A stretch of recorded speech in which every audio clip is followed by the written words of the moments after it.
eh, nosotros nos encontramos con la situación de, no sé, productores fruteros que tienen todo listo para salir y que su negocio es la exportación y no el almacenamiento, donde meten la fruta. Digamos que cuadra perfectamente con lo que dijo el presidente en el decreto 297, el DNU, actividades impostergables. Es impostergable. Entonces la Cámara decidió tener guardias mínimas para la certificación de origen en papel. Obviamente los codes digitales se hacen gracias al home office perfectamente funcionando.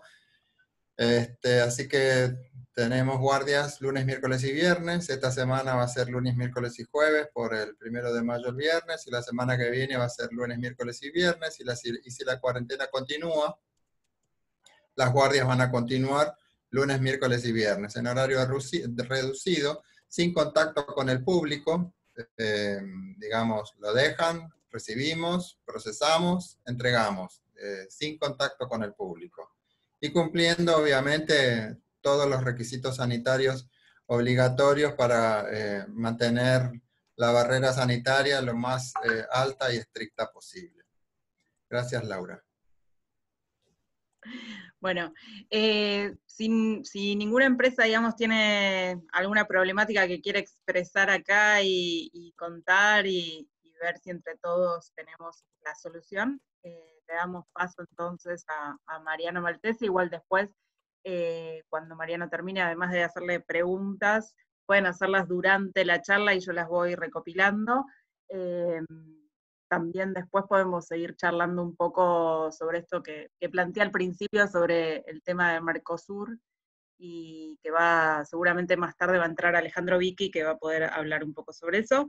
Y también, bueno, si alguno tiene alguna consulta o necesita los permisos o el protocolo para solicitar los permisos, en la Ciudad de Buenos Aires ya los tenemos, y en provincia lo que tenemos es como ciertas instrucciones de cómo armar el protocolo sanitario para poder tener la habilitación para poder abrir la fábrica. Eso nos lo pueden pedir, también lo podemos mandar por mail.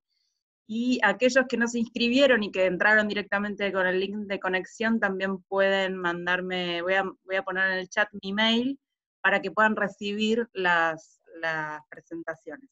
Así que Mariano Maltese, Juan Cruz va a decir algo, dale. Sí, y buen día. También si tienen consultas con lo que es el tema cambiario, bloqueos de operaciones, pagos de importación, cobros reintegros, todo lo que sea la operatoria bancaria, cambiaria, también estamos con eso.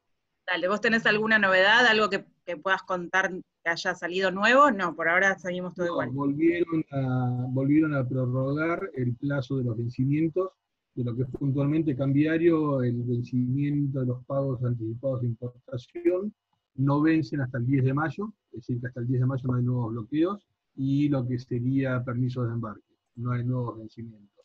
Pero el permiso de embarque o vencimiento lo que hace es, te envía un penal cambiario, un posible penal cambiario, pero mientras no ingresen las divisas, venza hoy, mañana o en un mes, no cobras reintegros. Bien. Básicamente es la única novedad cambiaria que hay de central, nada más. Bien. Bueno, yo después tengo una pregunta para vos, pero la dejamos para el final, así le damos entrada a Mariano. Mariano, ¿podés manejar tu micrófono? Ahí está. Ahí estamos. ¿Ahí me escuchan bien? Perfecto. Bueno, Rodrigo, Laura, Juan Cruz, muchos amigos, y me siento en Casipra, en casa. Realmente quiero partir de la idea de una charla donde uno va... ¿Puedo compartir pantalla, no, Laura? Sí. Genial. Donde voy a intentar compartirles algunos conceptos que venimos viendo desde la experiencia jurídica, desde el estudio jurídico.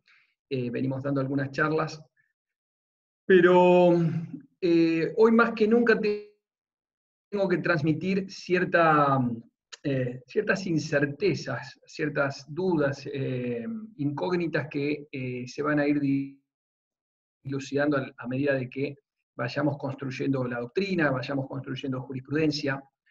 Vamos a ir viendo institutos jurídicos acá, que no quiero ser muy denso y lo quiero hacer lo más ameno posible, pero lo tenemos que ver porque es la base de todas las normativas que se están gestando.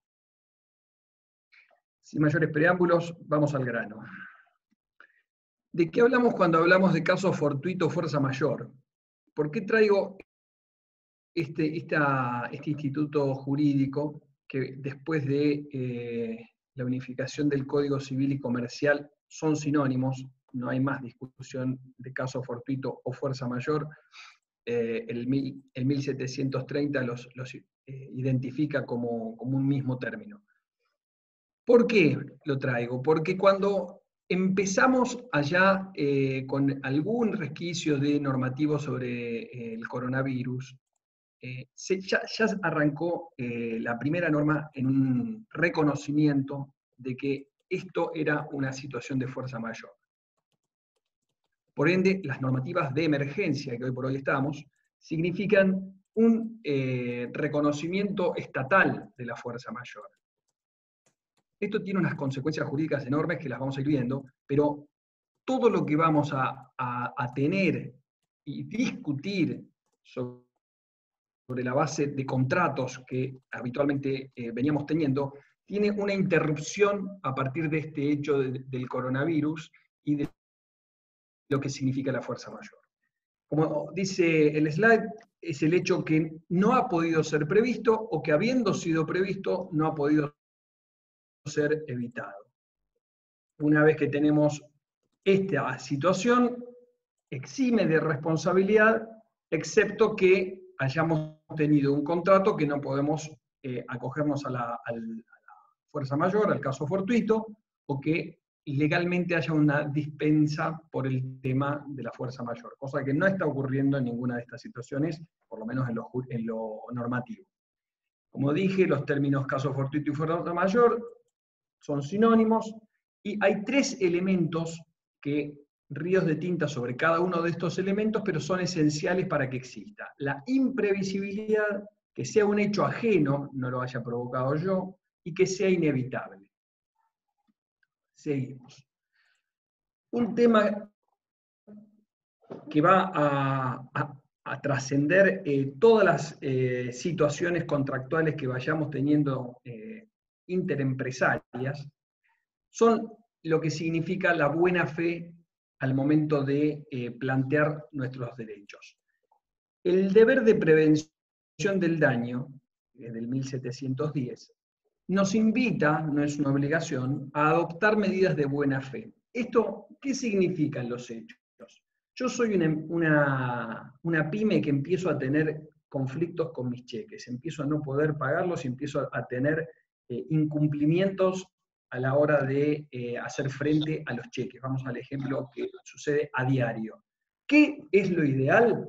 Que notifiquemos a nuestro acreedor o nuestros acreedores, a los bancos, a los proveedores, quienes sean, nuestra situación de imposibilidad o inconvenientes de pago, anclándola en el COVID-19, que es lo que público y notorio que estamos teniendo en la mayoría de los casos de las empresas.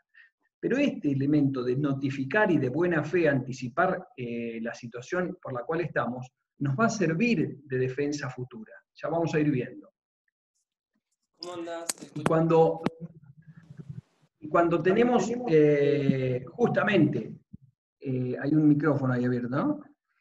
Y cuando tenemos la posibilidad de, gracias Laura, y cuando tenemos la posibilidad de generar una reconfiguración de los contratos, nos vamos a ir a la teoría de la imprevisión del 1091 del nuevo Código Civil Comercial.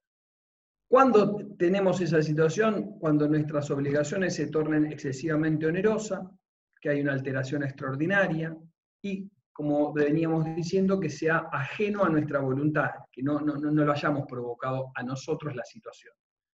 La consecuencia es una resolución total o parcial del contrato o su adecuación. Y acá, bueno, voy a terminar con este slide y quiero resaltar algunas cuestiones.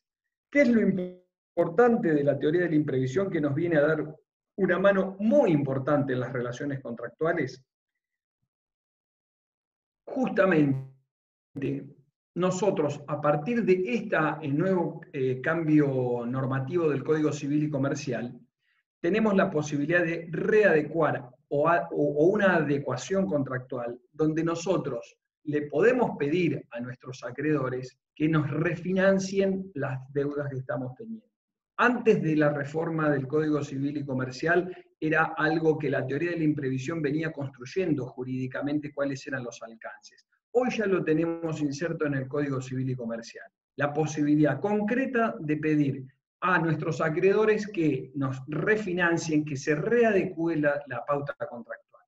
Entonces, hay otro elemento muy importante, que era una discusión vieja, donde si las empresas o las personas que estaban en mora antes de el caso fortuito, podían acogerse a la teoría de la imprevisión o no. Bueno, ahora eso está resuelto. Si estamos en mora, si veníamos en mora con algún crédito a principio de año o a fin de año, este impacto que seguramente nos empeoró, nos puede poner también en colocación de defendernos con la teoría de la imprevisión.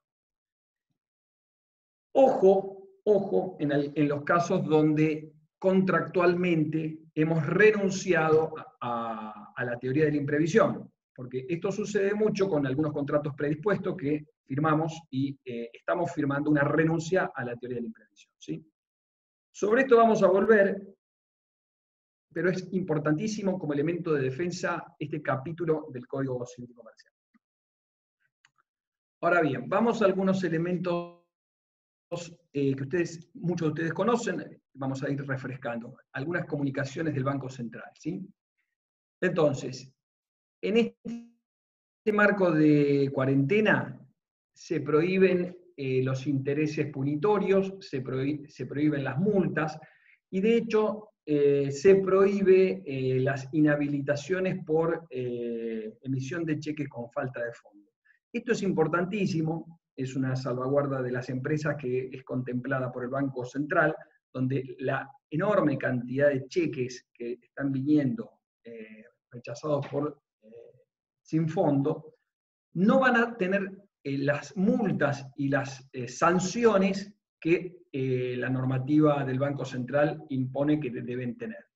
Es más, hay un tema que todavía no está resuelto, pero no nos olvidemos que la emisión de cheques sin provisión de fondos es un delito. El delito de emitir cheques sin provisión de fondo, eso está vigente. No hubo ninguna normativa que interrumpiera la cuestión delictual. Todos vamos a decir, bueno, en el marco de una fuerza mayor, de todo lo que venimos hablando, pero si nos agarra un penalista, él nos dice, es un caso de tipo de delito que no fue derogado. Ojo, ¿sí? Nada, lo dejo como algo anecdótico, porque va a ser anecdótico a partir de la cantidad de cheques rechazados que están habiendo, ¿no?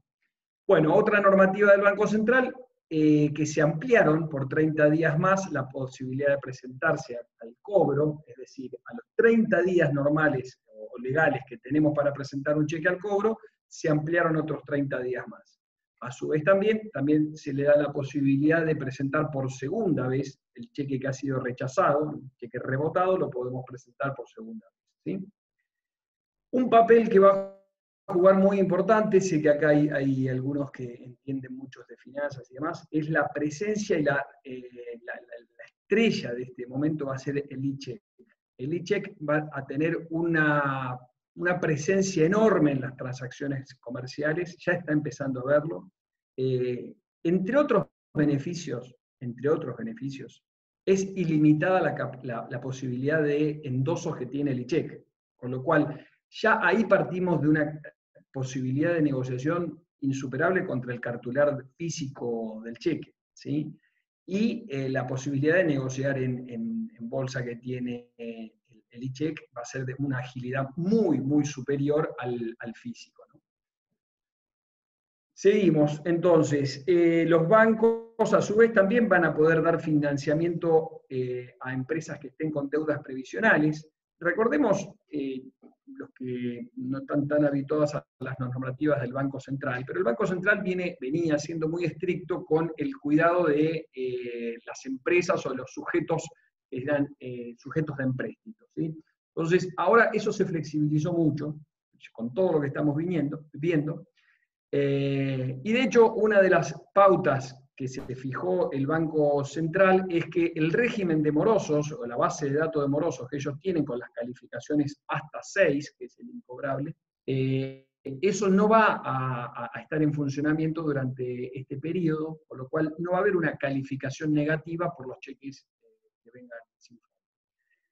Acá hay que hacer otro apartado, y es que eso tiene que ver con el régimen de deudores morosos del Banco Central. No aplica para Veraz, para Gnosis, para las distintas calificadoras o bases de datos crediticias privadas. Tengámoslo muy en cuenta porque al momento de un análisis de riesgo, muchas veces influyen más las calificadoras privadas que la base de datos del Banco Central, ¿sí? ¿Cómo venimos de tiempo, Laura? Vos decime. ¿Vamos bien? Sí, sí, vamos bien, vamos bien. Bien. Herramientas jurídicas. Nosotros estamos observando que a grandes rasgos tenemos 3 elementos de defensa para plantear al momento de grandes momentos de crisis. Los que venimos trabajando con el tema jurídico, hemos trabajado mucho, pero muchísimo, los concursos preventivos en post-2001 y 2002. Fue récord histórico la cantidad de concursos preventivos presentados en esa época. Después la ley concursal fue dándole paso a un instituto que es el acuerdo preventivo extrajudicial, está dentro de la ley de concursos y quiebras, que es más flexible, que tiene una serie de beneficios, y hoy por hoy, que la última gran crisis que tuvimos fue 2001-2002, está empezando a emparentarse, parecerse el clima jurídico a aquella época, pero ya no tanto con el concurso preventivo, sino con el acuerdo preventivo extrajudicial. Ahora bien, ¿qué pasa con la teoría de la imprevisión que anteriormente vimos? Estamos viendo que previo al concurso preventivo y al acuerdo preventivo extrajudicial, estamos teniendo una puntita, una ventanita jurídica para hacer renegociaciones o replantear esquemas de deuda con la teoría de la imprevisión. ¿Por qué? Porque esta teoría de la imprevisión puede plantearse por el deudor, ya sea en forma de defensa cuando recibimos un juicio, o en forma autónoma en la acción, como actores. Entonces, cuando nosotros vemos que podemos llegar a tener con bancos o con proveedores que tengan nuestros cheques rechazados y quieran embargarnos alguna cuenta bancaria, es lo que está sucediendo, podemos plantear esta notificación de la teoría de la imprevisión, generar unas medidas rápidas para contener estas agresiones jurídicas que pueden llegar a tener nuestros acreedores, y ya tenemos una primera etapa que podríamos llegar a denominarla extra concursal o por fuera de la ley de concursos y quiebras, ¿sí? Mariano. Es el mecanismo de la teoría del imprevisión. Sí. Mariano, acá hacen una pregunta. ¿Qué sucede con las cuotas de la FIP que corresponden a planes de pago, si no hay plata, o sea, si no pueden cobrarlas? ¿La FIP se suma a las pautas del Banco Central de no cobrar punitorios o intereses? ¿Vos querés que abramos las preguntas ya ahora o querés que termine de cerrar y hacemos? Como vos quieras, si vos preferís al final. No, yo porque me parecía que tenía que ver con lo que habías dicho hace un rato, en la filmina anterior, entonces no quería seguir pasando el tema. Dale, respondo esta y sugiero que termino 2 slides más, que algunas se van a responder. Estoy seguro que más de una duda se van a responder con lo que viene, pero Dale. Lo respondo esto. Los planes caídos, estamos hablando de planes caídos de la FIP, seguramente, ¿no? Bueno. Sí. Esos planes que venían desde principio de año y desde fin del año pasado, con algunas planes de pago de la AFIP, si fueron caídos hoy, que yo sepa, no tenemos un nuevo plan para subirnos de reestructuración de esas deudas fiscales. Está hablándose, esto hasta donde tengo entendido la semana pasada, que la AFIP va a alargar una nueva, digamos, tanda de moratorias porque la Argentina entera está en incumplimiento de pago de impuestos, así que va a ser casi obligatorio. Pero que sepa yo, no hay una nueva moratoria que permita calzar esos pagos caídos de las moratorias de fin de año y principio de año. Bueno, sigo cortito. Entonces, yendo al aspecto de soluciones concursales, tenemos, como dijimos, dos. El acuerdo preventivo extrajudicial y el concurso preventivo.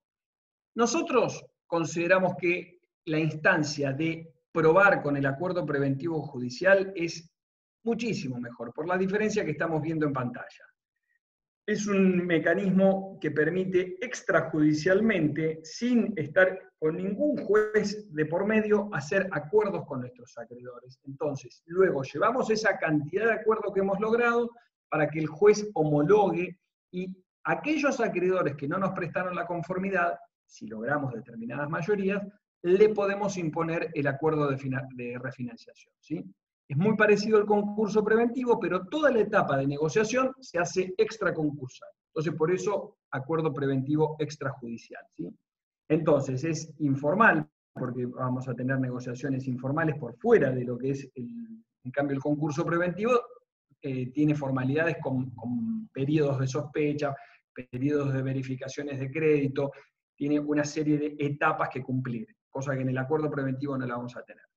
El acuerdo preventivo es rápido, ágil, el otro es más lento, ya vimos que tiene muchas fechas por cumplir y muchas etapas. Es menos oneroso, menos costoso, ¿sí? Permite una discreción, y acá una discreción llevada de la mano de la confidencialidad, ¿sí? En cambio, el concurso preventivo tiene mayor repercusión pública. Tiene ahí, si se quiere, un descrédito, vamos a entrecomillarlo mucho, en el escenario de un concurso preventivo.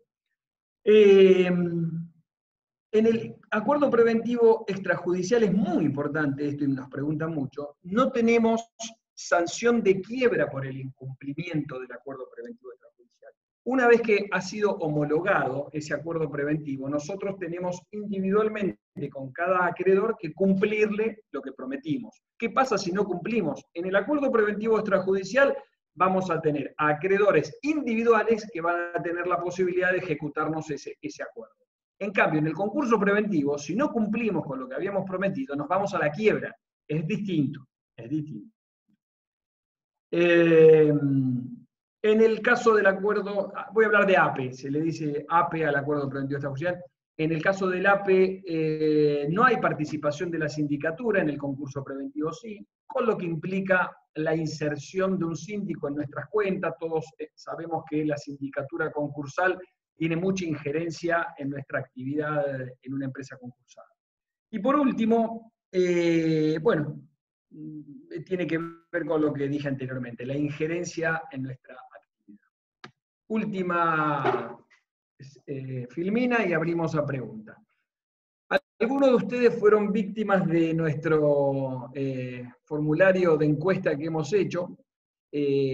No quiso ser una encuesta científica, formal, con los protocolos que requiere el expertise de una empresa que se dedica a hacer encuestas. Simplemente un grupo de gente amiga, de empresarios y profesionales que hemos intentado ver cuáles son algunas respuestas que hoy por hoy teníamos en mente, ¿no? Hemos llegado aproximadamente a unas 520 respuestas entre profesionales y empresarios de distintos lugares del país.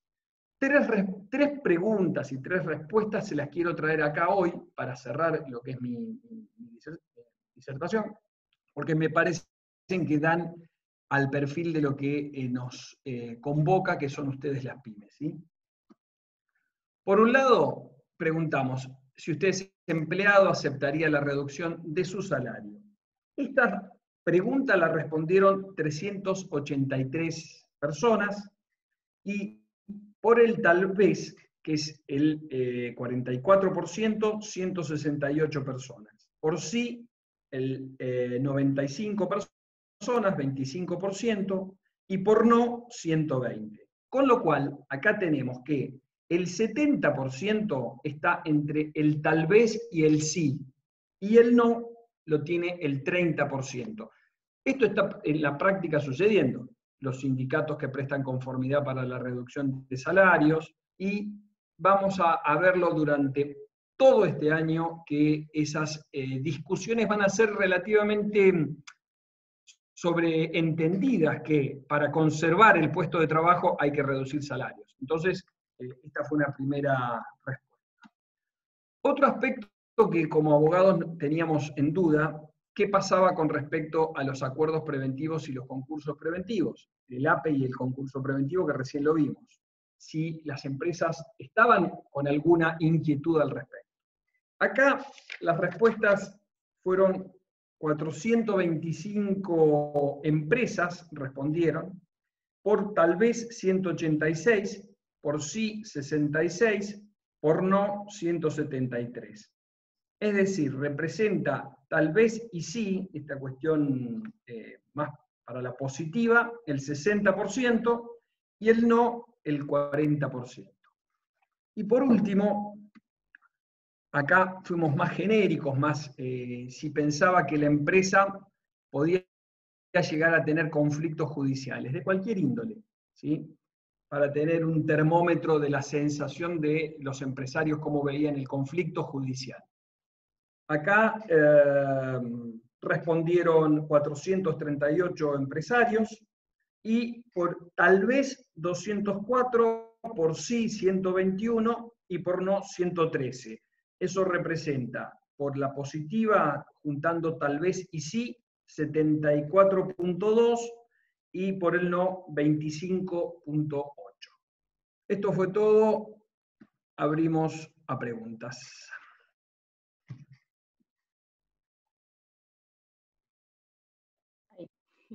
Silencio y después tengo que apretar para el micrófono. Bueno, muchas gracias, Mariano. La idea era hacer una presentación breve para que después abrir a las preguntas. Rodrigo quiere hablar, te doy micrófono, Rodrigo. ¿Podés? ¿Ay? ¿Pudiste? No. No, simplemente quería agradecerle a Mariano. Está muy buena la encuesta. Yo no se la respondí, y veo que el trabajo que hizo con las cifras que manejó está muy bueno. Realmente te felicito por la paciencia que tuviste para llevarla a cabo. Muestra un panorama, muestra una temperatura de nuestra situación, la verdad, muy buena. Muchas gracias. Bueno, por nada, Rodrigo, gracias a vos, a ustedes, a la cámara, que me permiten hablarles a todos ustedes. Un gusto. Bueno, ¿hay alguna pregunta? Pueden pedir por micrófono, o sea, pueden pedirme por chat que hablar, o pueden plantear la consulta directamente. ¿Hay alguna empresa que está en esta situación, que está pensando? A ver, acá hay un chat. Alguien que se va. Si alguien tiene alguna consulta o quiere hablar agarrar el micrófono, bienvenido sea. También pueden responder la encuesta ahora online, ver si están más en el sí, o en el tal vez, o en el no. También es posible.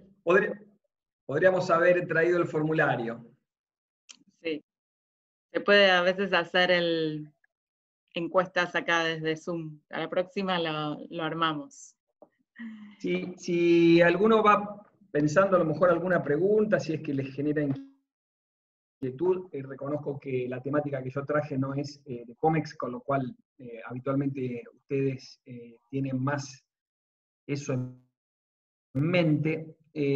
nosotros estamos trabajando muchísimo realmente con muchas empresas que están muy angustiadas, realmente muy angustiadas, porque no tenían historial de incumplimientos. Y nos está pasando mucho, son 2, 3 generaciones de empresas que no tienen experiencia de pensar en un cheque rechazado. Entonces, eso, imaginemos lo que produce en empresas que venían muy saneadas, muy sólidas financieramente, y en este momento, por X motivo, y por lo que es público y notorio, empiezan a tener estornudos, ¿no? Lo que nosotros consideramos es que tiene que haber una defensa activa, no dormirnos, presentar el esquema de estas notificaciones que nosotros decimos de la fuerza mayor y lo que nos está produciendo.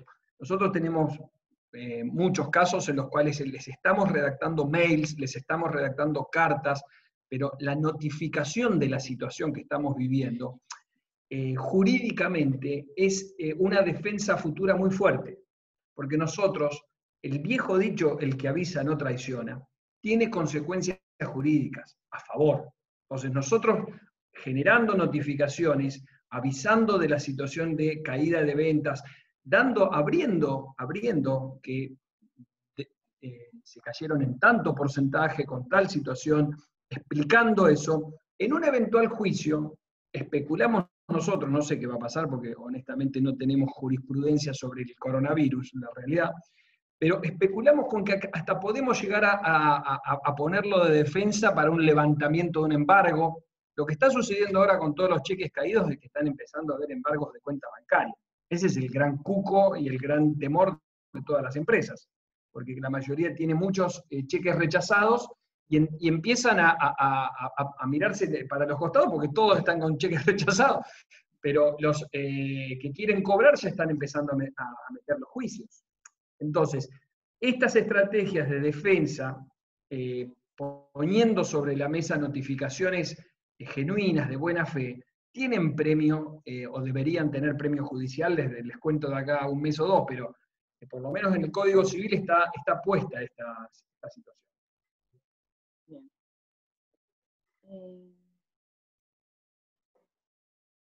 A ver, acá están consultando, tal vez Juan Cruz, que ahora desapareció en la cámara, pero espero que esté ahí escuchando, exacto. Que, no sé si Mariano o Juan Cruz van a poder responder, alguno de los dos tal vez puede responder esto. Preguntan si, por ejemplo, una dice, tenía el quit bloqueado para Impo y Expo y antes de la cuarentena por deudas fiscales, pero ahora figura como operativo, ¿a qué se debe? Y dice, las deudas siguen impagas, y si saben decirle cuál es la resolución de AFIP en cuanto a ese tema.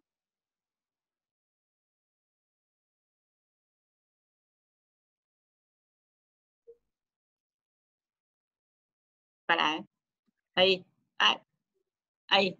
Sí. Gracias, Lau. Para que tengo una pantalla que me tapa la consulta. Notificaciones en cuanto a incumplimientos de importación y exportaciones también. No, claro, la pregunta creo que está orientada a Mariano sobre dónde se presentan. Si son respecto al Banco Central, no hay presentación judicial, porque o lo presentás directamente por intermedio de la entidad financiera y tiene seguimiento de permiso de embarque, el despacho o el pago anticipado de importación, o esperás el requerimiento, que no lo recomiendo, del Banco Central y respondés el requerimiento. Esos son los canales habituales para lo que está relacionado a penal cambiario, ¿no? Consultas por el Banco Central no te atienden, de vuelta, no te atienden, te mandan a la entidad financiera. Es lógico porque el Banco Central es banco de bancos, si bien las normativas para operadores y bancos, solamente atiende a los bancos. Lo que dije antes, los incumplimientos de importación, los despachos, el seguimiento de los despachos de las importaciones no tienen vencimiento. Sí hay que tener en cuenta que si, por ejemplo, importaste mercadería, no la pagás accediendo al mercado de cambio, sino la pagás desde una cuenta del exterior, por ejemplo, vas a tener que seguir informándola en la 6401 como pendiente. Eso es importante tenerlo en cuenta, porque el Banco Central le está haciendo seguimiento a eso y llama. Es más, a mí me mandan mails de todos los clientes que le hacemos la 6401 cuando hay algo que tienen pendiente. Respecto a los pagos anticipados de importación, automáticamente ahora está aplazado el vencimiento hasta el 10 de mayo, pero cuando vos pagas anticipado y se vencen los 90 días para documentar, te bloquean en SEPA-Impo, te informan en SEPA-Impo como vencido, y el banco, la entidad financiera, si vos apareces ahí, no te deja pagar anticipado. Los nuevos vencimientos que operan desde el, creo, 20 de abril, 20 de marzo, no deberían estar siendo informados al central. Y las exportaciones, lo mismo, los vencimientos se pasaron y cualquier regularización es por intermedio del Banco de Seguimiento del Permiso de Marca. Bien. Hay una pregunta para Mariano en relación. Vos, no sé si Mariano querías decir algo sobre este tema, si no vamos a la siguiente pregunta. No, la tiene clarísima Juan Cruz, así que ¿qué voy a aclarar yo? Dale. Tema indemnizaciones. Si sabés si el gobierno va a prorrogar o cancelar la doble indemnización. A ver, futurología no hago, pero entiendo que sí, que la van a prorrogar porque sería coherente con las prórrogas de cuarentena. Bien. Y después preguntan si estás asesorando a empresas para que puedan abrir en este contexto. Y dice, ¿hay algo que aclarar? Bueno, podés hablar vos, Gonza, porque esta es tu pregunta. No, está bien. O sea, la verdad que yo estuve trabajando como director de exportaciones en la provincia y es, digamos, son muchas las preguntas que me llegan sobre, digamos, si puedo abrir la empresa para trabajar y si puedo importar o no puedo importar. Bueno, ahora se ha instrumentado, por ejemplo en Cava, se ha instrumentado y es un poco más sencillo porque hay que cumplir ciertos requerimientos. En la provincia de Buenos Aires, la verdad que, digamos, le están poniendo un poco de onda para poder hacerlo, pero, digamos, las empresas tienen que estar preparadas, digamos, legalmente también, ¿no? Entonces, o sea, muchas veces las empresas lo que hacen es, bueno, hablar con el abogado, hablar con el contador, hablan con el sindicato, con la RT. La RT todavía no se expide, dice que no se puede si no tiene nada firmado por algún funcionario, pero no obstante también tienen otro problema las empresas, que es abrir, digamos, la parte que tiene que ver con las IMPO y las EXPO, ¿no? O sea, porque tienen, digamos, requerimientos que tienen que ver con la importación. Entonces, bueno, para eso en la aduana te piden que hagas una declaración jurada. Esa declaración jurada que vos pedís que es un producto esencial o por tratarse dentro de las excepciones, digamos, de lo que es, muchas veces hacen, o muchas veces por ahí las empresas tienen miedo en hacer una declaración y que no sea congruente con la otra. Para mí, lo que vengo hablando con las empresas es que no tiene nada que ver una cosa con la otra, que las empresas, digamos, que están operando en IMPO o en EXPO podrían llegar a hacerlo, pero por ahí el problema lo va a tener, digamos, para ingresar la mercadería dentro de su empresa, ¿no? O sea, va por ese lado. Pero bueno, no sé qué estás viendo vos en ese tema, Mariano. Sí, a ver, yo lo que estuve es analizando un poco lo confusa de las normativas de diferente rango que hubo. Tenemos el decreto 297, que es genérico y que después con la decisión 450 introduce a la actividad de importación-exportación, pero a su vez genera un parrafito ahí que no es muy claro, porque deben limitarse al estricto cumplimiento de las actividades y servicios considerados esenciales. Muchos de ustedes hasta seguramente tienen más respuesta más del día a día que yo. Yo simplemente interpreto la fría letra, ¿no? Después tenemos disposiciones de la AFIP, que no abre la ventanilla, que es todo vía web, con lo cual tampoco presta mucha ayuda a que tengamos una ida y vuelta en las tareas de IMPO-EXPO. Y seguiría con algunas normas de un machete que tengo normativo sobre COMEX, que después si quieren lo comparto.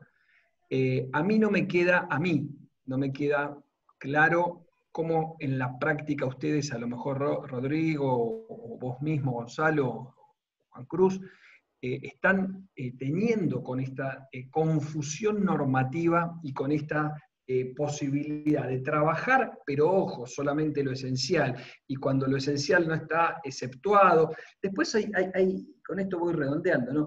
Después hay una normativa que es una disposición de AFIP, no, de la Dirección General de Aduana, que hasta es tan amplia como que es la número 2 del 2020, que ellos mismos pareciera que se irrogan la posibilidad de ampliar cuáles son la consideración de actividades esenciales y cuáles no, con lo cual yo les voy a ser muy honesto, queda feo decirlo, pero estoy confundido en la letra fría de lo que es permitido y no permitido dentro de lo que es COMEX. No sé si comparto, si hago bien en compartir mi confusión, ¿no? Pienso exactamente lo mismo que vos, y ahora lo que sí, bueno, muchas empresas tienen miedo a abrir las puertas, muchas empresas inclusive la han abierto igual, las puertas, o sea, pero bueno, es una declaración jurada, digamos, y tiene que cumplir determinados, pero no hay ningún funcionario que se haga cargo y que firme, o sea, eso por un lado.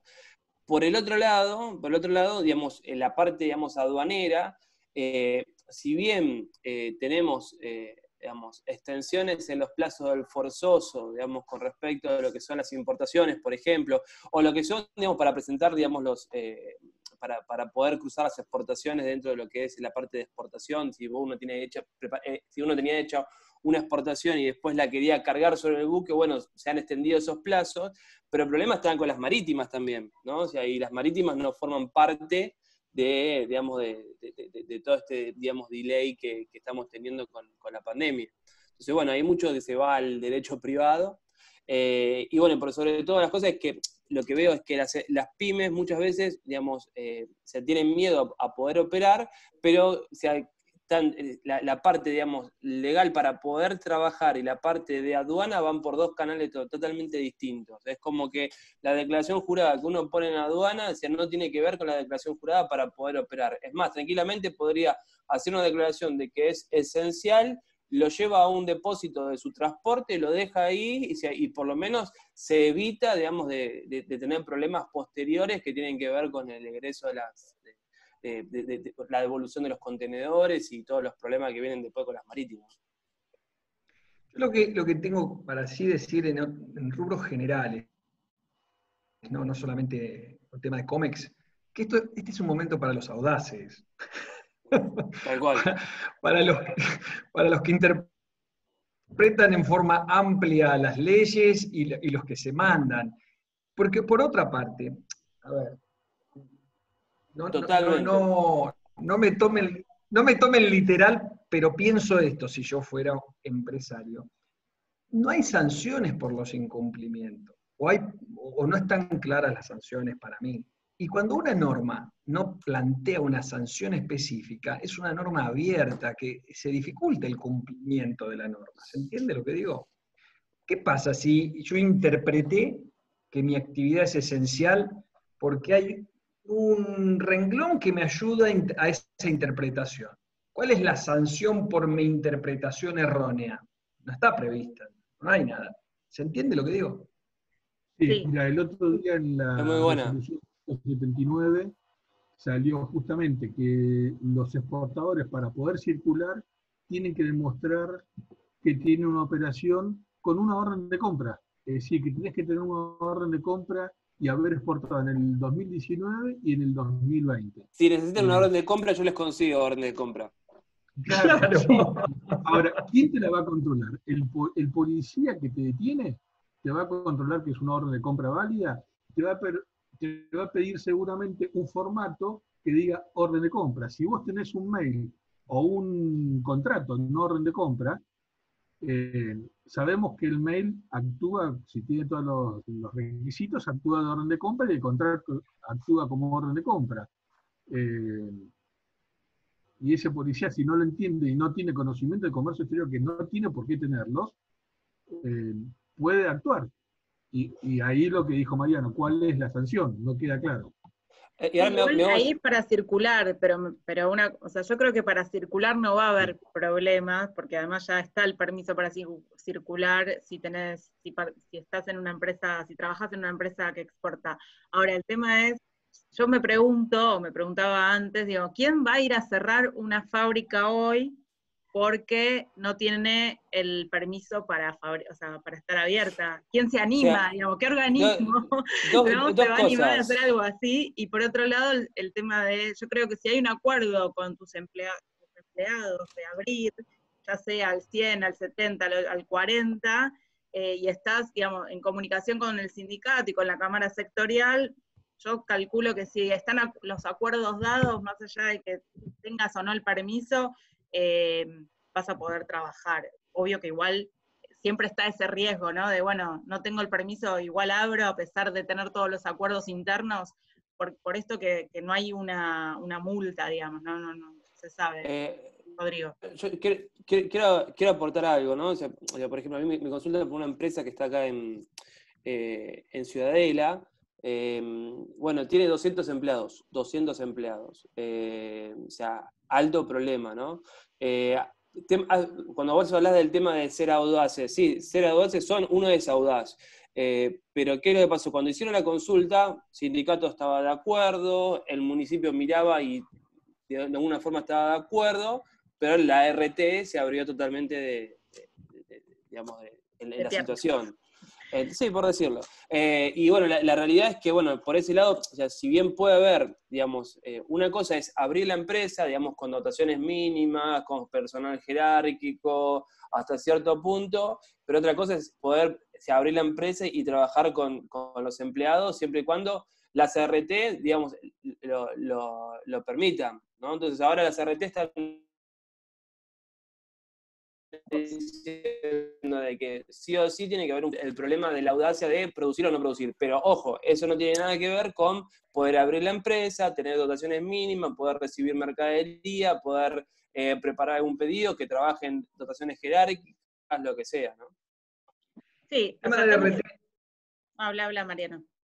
Perdóname, Laura, el tema de RT es algo que, si bien hubo una normativa de la superintendencia, pero no fue de la superintendencia, hubo un acuerdo de la Cámara de ART, que entre la Cámara sacaron una circular para que sea contemplado el COVID. Nosotros somos abogados de dos ART, y internamente hay un rechazo muy fuerte a que genéricamente el COVID sea parte de la prestación. Entonces el abogado del diablo, me parece. Pensé exactamente lo mismo. Tenemos el enemigo acá en SOS Comercio Exterior. Bueno, acá tenemos una pregunta. Lo que sí.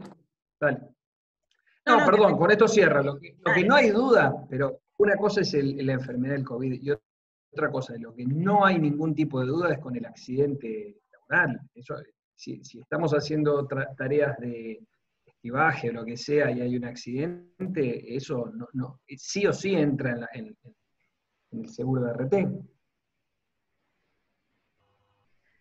Sí, creo que la disyuntiva es que si vos no tenés el permiso para abrir y igual estás abriendo y fabricando, tal vez la RT se excusa con que no, si vos tendrías que estar cerrado, no sé. Creo que ahí estaba la disyuntiva con Gonza. Pero es que ¿cuál es el permiso? Vos no tenés un permiso específico. Vos tenés una prohibición de circular por parte de quién, ¿de aduana?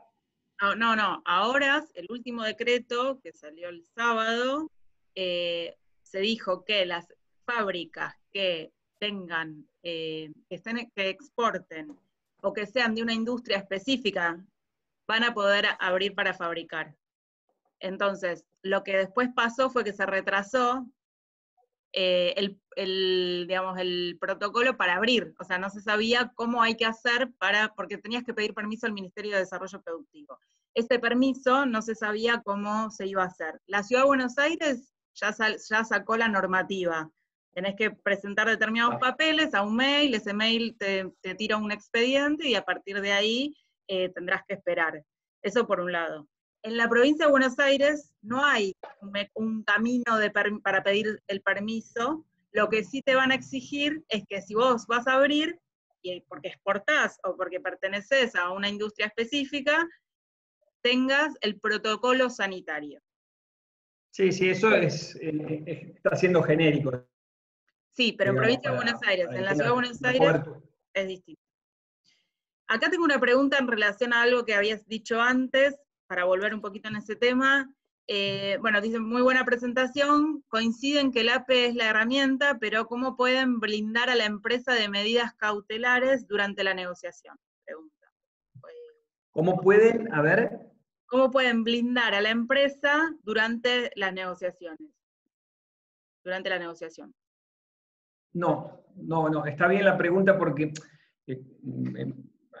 una cosa es el concurso preventivo, que en el concurso preventivo, con la presentación del concurso y la publicación del edicto, se suspenden todos los juicios y los embargos se levantan. A lo mejor apunta a esa diferenciación.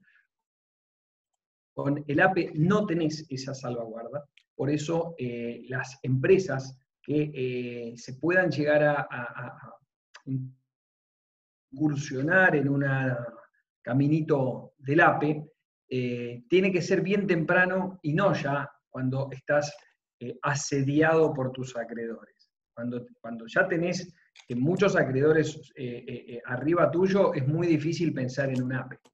Este es el momento de pensar en un APE, donde hay sensibilidad, donde todos nos entendemos, donde nos miramos para los costados y todos somos deudores. Entonces, es fácil, entre comillas lo mucho, es fácil pedir que se vaya a una refinanciación de la deuda que debes. Distinto es cuando en octubre, noviembre, tenemos una actividad relativamente normal y ya empiecen a haber más juicios, donde los jueces directamente no contemplen tanto las excepciones que hoy sí se están contemplando. ¿Soy claro? Entonces, el APE, cuando lo agarrás tarde, ya no tiene sentido. Tenés que pensar en un concurso preventivo. Bien. Bueno, después hay algunas cosas que están pasando en el chat que tienen que ver con el tema de reintegros y todo, pero se están respondiendo mutuamente, así que me parece fantástico. Alguien me pregunta, ¿podés recordar el número de dicho decreto? El decreto este que amplió las actividades. Yo tengo que es el DNU 376. Si alguno tiene, digamos, otra información, porque yo soy mala con los decretos y los números. La actividad específica de COMEX está en la decisión 450 del 20 de Jefatura de Gabinete. Claro, pero esto de la ampliación de la apertura para fabricar fue posterior. ¿Rodrigo? ¿No? Ahí. Sí, el decreto es uno solo, DNU 297-2020, y las actividades se fueron ampliando por decisiones administrativas, que es lo que mencionó Mariano recién. No hay más decretos para ampliar las actividades. Y es muy simple, o sea, el comercio exterior es actividad exceptuada, o sea, la interpretación que mencionaba Gonzalo de la Instrucción General 2-2020 de la aduana, para mí es un problema de la aduana. O sea, el problema fundamental que tiene la aduana es que con esto del decreto 297 o el anterior que hablaba de los 60 años, se quedó sin personal. Entonces la aduana no tiene cómo funcionar por esto de que tiene alrededor del 50% con personal mayor de 60 años. Ese es el problema de la aduana. Y a partir de eso, para mí, esta peregrina interpretación del decreto, aunque soy despachante de aduana y ya unos cuantos lo saben, esa peregrina interpretación del DNU. O sea, el comercio exterior es actividad exceptuada del aislamiento y de la prohibición de circular, punto. Eso es todo. Bien. Bueno, pero yo me confundo porque no soy abogada y además le huyo bastante, me confundo esto de los DNU, de las resoluciones, de los decretos, cuando anunciaron la posibilidad de abrir la fábrica para aquellas empresas que estén exportando o que tengan industrias específicas y que tenían que pedir un permiso a través del ministerio. Salió eso, no sé si en boletín, Digo, no tengo ahora el número, pero digo, salió en algún lado acá. Es que, perdón, también como decía Mariano, o sea, acá es una cuestión de un poco de audacia, porque cuando se ampliaron, o sea, el decálogo, por decirlo de alguna manera, original decía actividades impostergables relacionadas con el comercio exterior. Eso fue lo primero, impostergables. Entonces vos te tenías que parar para operar en impostergables. Y en el estudio tuvimos trabajo. Esos días con exportaciones respecto de empresas que se paraban en la palabra impostergable, justamente sobre la palabra impostergable. Y luego esto se amplió y habló de otra decisión una decisión administrativa, que creo que fue la 450, de exportación de productos ya elaborados. Y resulta que ahí es como que salieron todos en masa los exportadores, porque era cuestión de agarrar el producto que ya tenían listo, la orden de compra lista, cargarla en un camión, llevarla, meterla en un contenedor adentro de un depósito fiscal, y la exportación empezó a funcionar de manera notoria en ese momento. O sea, el comercio exterior, lo vuelvo a decir, el comercio exterior no se detiene, no hay cómo detenerlo. Por eso es una actividad que estuvo exceptuada desde el día 1. El que no se animó a abrir, no se animó a abrir por una cuestión personal, por una cuestión de empresa, por una cuestión... Podría citar el caso incluso de una empresa que dijo, no voy a mandar yo a 5 operarios a que me preparen un pedido de exportación y abrir la empresa y entrar en todo el gasto que ello implica por una exportación que tengo pendiente. Esos casos debe haber habido montones. Entonces, el marco normativo ¿estaba dado para que la exportación funcionara regularmente? Sí, estaba dado. A partir de ahí son decisiones de empresa. Ok. Yo lo que creo, ¿me permitís, Laura? Yo lo que creo que a los abogados, despachantes, todos los profesionales que tratamos de colaborar con la interpretación normativa, muchas veces se nos complica dar certezas desde el lugar de cómo están escritas las normas. Las actividades, se utiliza mucho en las normativas actuales, actividades esenciales, ¿sí? Entonces, como decía recién Rodrigo, la decisión 450 de jefatura de gabinete es la que habilita las actividades vinculadas con el comercio exterior, exportación exterior.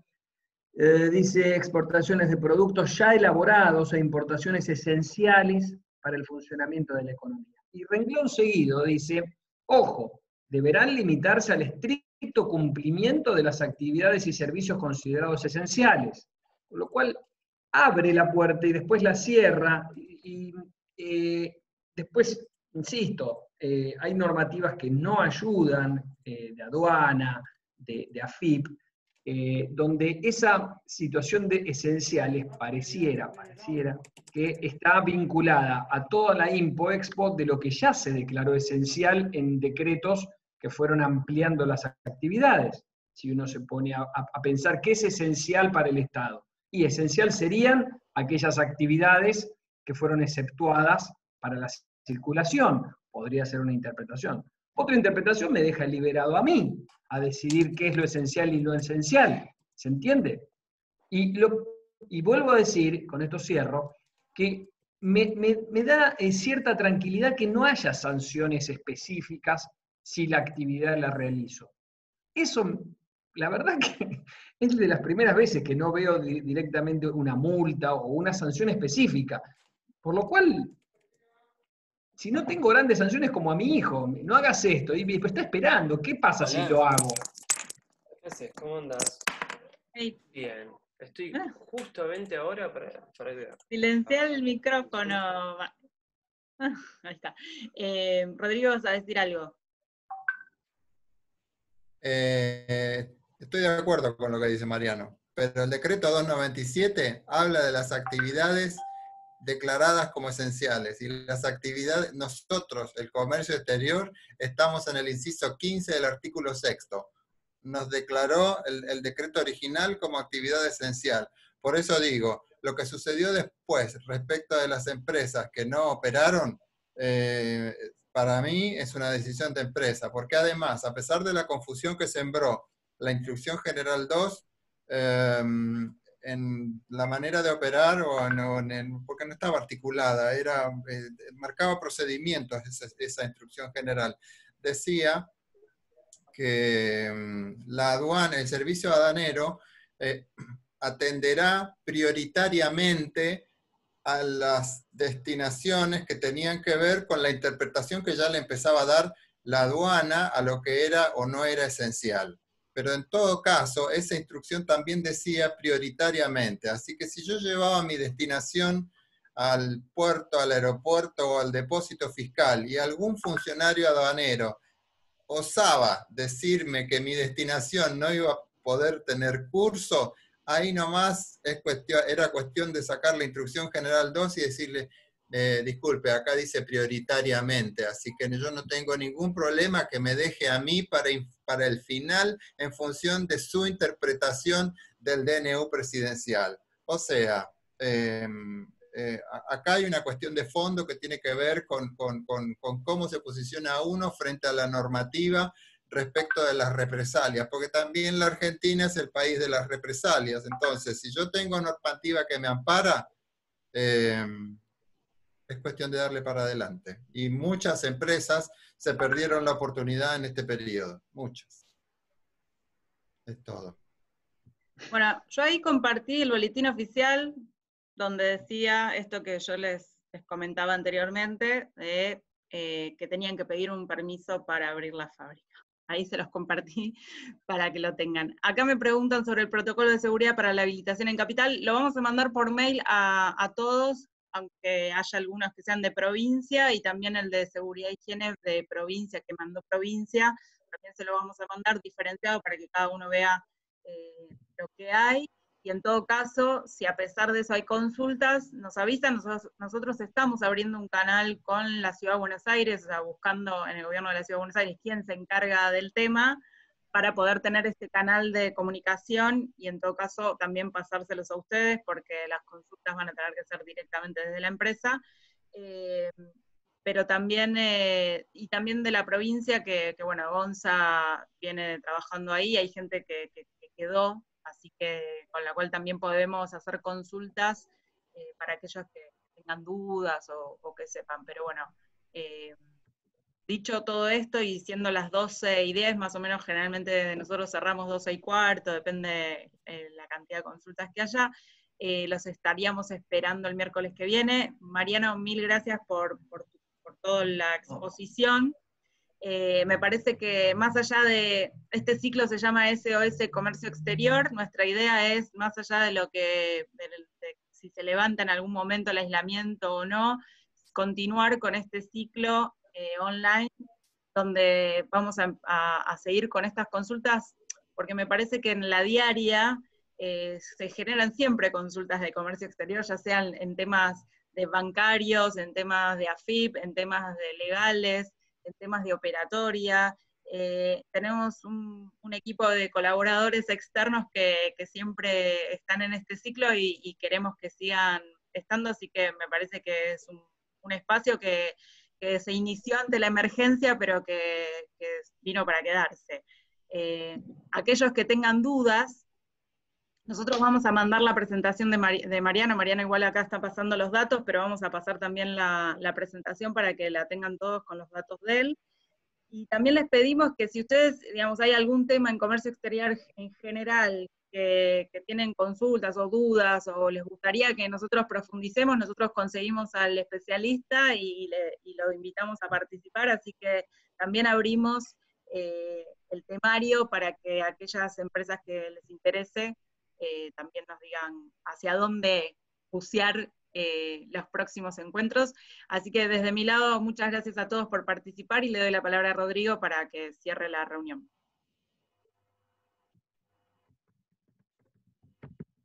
Ahí está. Es que me desmutea Laura y me desmuteo yo, y nos desmuteamos los dos y el resultado es nulo. La verdad, da gusto ver cómo participan, cómo interactuamos, cómo tratamos temas, cómo tratamos de mantener la cabeza fuera del agua en el comercio exterior argentino. Yo quería intervenir, no tanto para cerrar, a pesar de que estoy cerrando, sino para decirles que estamos trabajando en algo así nuevo y súper interesante con Laura y un par de colaboradores más, y la semana que viene vamos a hacer un lanzamiento. Así que vuelvan, que no sé si se van a quedar un poco abiertos, pero el ciclo no, no sé si es el ciclo, pero podríamos decir que es un ciclo. Sí. Ya tiene nombre y no se lo vamos a decir ahora. Va a ser un lanzamiento para la semana que viene y yo creo que va a generar un movimiento en el comercio exterior argentino, porque para los que no saben, nosotros somos Cámara de Comercio, Industria y Producción de la República Argentina, o sea, tenemos alcance nacional, con lo cual ese movimiento va a estar dado no solamente Buenos Aires y Gran Buenos Aires, sino en toda la República Argentina, y va a tener que ver con el comercio exterior. Así que si quieren enterar, nos vemos el miércoles que viene. Buenísimo. Y última, si no se inscribieron y quieren recibir la presentación, me mandan un mail a seminarios@casipra.org.ar, seminarios@casipra.org.ar, y les mandamos toda la información. Así que bueno, nos vemos el miércoles que viene a la misma hora, 11 horas. Gracias. Gracias Mariano, gracias Juan Cruz y gracias Gonza por las intervenciones. Gracias a todos. Chao, hasta luego.